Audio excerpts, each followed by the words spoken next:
एक वन के शांत वनों में बुद्ध एक बोधि वृक्ष के नीचे बैठे थे, जिनके आसपास बच्चे और वयस्क उनके ज्ञान को प्राप्त करने के लिए आए थे। यह एक शांति भरी सुंदरता का दृश्य था, जिसमें पेड़ों के पत्तियां धीरे धीरे हल्की भीं भीं भीं हवा में लहरा रही थीं और पक्षियों की मधुर संगीत सुनाई दे रहा था। जैसे ही जनसमूह बढ़ा, एक मां ने अपने छोटे से बेटे के साथ बुद्ध के पास आकर उनकी बुद्धिमत्ता के सबक सीखने की इच्छा जताई। उसका यह विश्वास था कि सतर्कता का अभ्यास छोटे आयु से ही उसके बच्चे को एक संतुलित और शांत जीवन जीने में मदद करेगा। बुद्ध ने प्यार भरे इस्माइल से मुस्कान के साथ स्वागत किया और उन्हें खुश आमद कहा। उन्हें पता था कि सतर्कता का अभ्यास सभी आयु वर्गों के लिए फायदेमंद है और वह अपने उपदेश साझा करने के लिए तैयार थे। उन्होंने बच्चों से बात करना शुरू किया, जो विस्मयाकुल दृष्टि के साथ बैठे थे। बुद्ध ने सरल और गहरे शब्दों में कहा, बच्चों, सतर्कता एक मिलनसार हवा की तरह है जो हमारे भीतर की तूफानों को शांत करने में मदद करती है। यह हमें इस समय अपने विचारों, भावनाओं और आसपास की चीजों के पूरी जागरूकता के साथ मौजूद होने की कला है। बच्चे ध्यान से सुन रहे थे जब बुद्ध ने जारी रखा, कहो, आप एक पका हुआ रसीला आम खा रहे हैं। सतर्कता यही है कि हर चबाई को आनंद से स्वाद करना, जिभ पर मिठास महसूस करना और पोषण के लिए आभारी होना। यह यहां वहीं कर रहे हैं, चाहे आप खेल रहे हों, पढ़ाई कर रहे हों या अपने प्यार किए जाने वालों के साथ समय बिता रहे हों।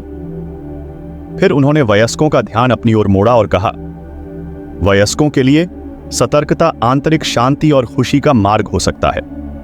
यह आपको गुजरे हुए भूत की जंजीरों और भविष्य की चिंताओं से मुक्ति दिलाने में मदद करता है। इसके बजाय आप खुद को वर्तमान क्षण में बांध लेते हैं, यहां अब खुद को खुशी और शांति महसूस कर रहे हैं। वयस्क उनके शब्दों में सच्चाई को पहचानते हुए हाँ हाँ मुंह में था। उन्होंने सभी एक दृश्य कष्ट और चिंताओं की अनुभव की थी और सतर्कता की एक तरीके के रूप में इन बोझों को कम करने का विचार उन्हें गहरी रूप से आता था। बुद्ध ने बच्चों और वयस्कों के लिए व्यावहारिक सतर्कता अभ्यास साझा किया। उन्होंने उन्हें अपनी आंखें बंद करने, गहरी सांस लेने और अपने ध्यान को अपने शरीर में आने और जाने के एहसास पर मुख्य ध्यान देने का उपयोग करने की सिखाई। उन्होंने उन्हें उनके दौड़ते विचारों को छोड़ने की सलाह दी और बस उनकी सांस के अवबोध का ही ध्यान देने की सलाह दी, क्योंकि इस सांस की वजह से वर्तमान क्षण हमें मिलता था। बच्चे और वयस्क साथ साथ प्रैक्टिस कर रहे थे और उन्हें एक शांति की भावना महसूस हो रही थी। उनके दिन की चिंताएं जैसे कि छूकर गईं जब उन्होंने सतर्कता की सरलता को ग्रहण किया। मां, जो अपने बेटे को अपनी आंखें बंद करके और गहरी सांस लेते हुए देख रही थी, ने गहरी प्रशंसा की भावना महसूस की। उसने समझ लिया कि अपने बच्चे को सतर्कता का परिचय कराने से वह उसे जीवन के चुनौतियों को सरलता और प्रतिकूलता के साथ नाविगेट करने के लिए मूल्यवान उपकरण दे रही थी। जब सूरज डूबने लगा तो बुद्ध ने अपने उपदेशों को समाप्त किया, कहते हुए, सतर्कता एक जीवन का सफर है मेरे प्रिय मित्रों। यह सही परिपूर्णता प्राप्त करने के बारे में नहीं है, बल्कि खुले दिल से अनौपचारिकता को गले लगाने के बारे में है।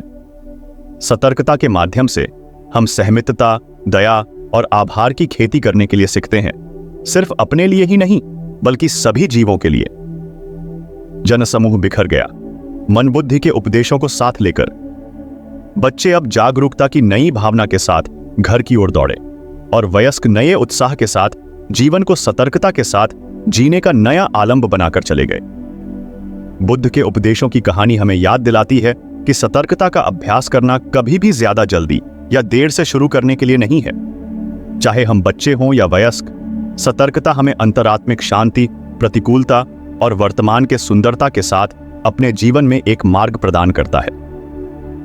यह एक ऐसा अखिल समय का सबक है जो जीवन को परिवर्तित कर सकता है और दीर्घकालिक खुशी लाने का आवाज कर सकता है।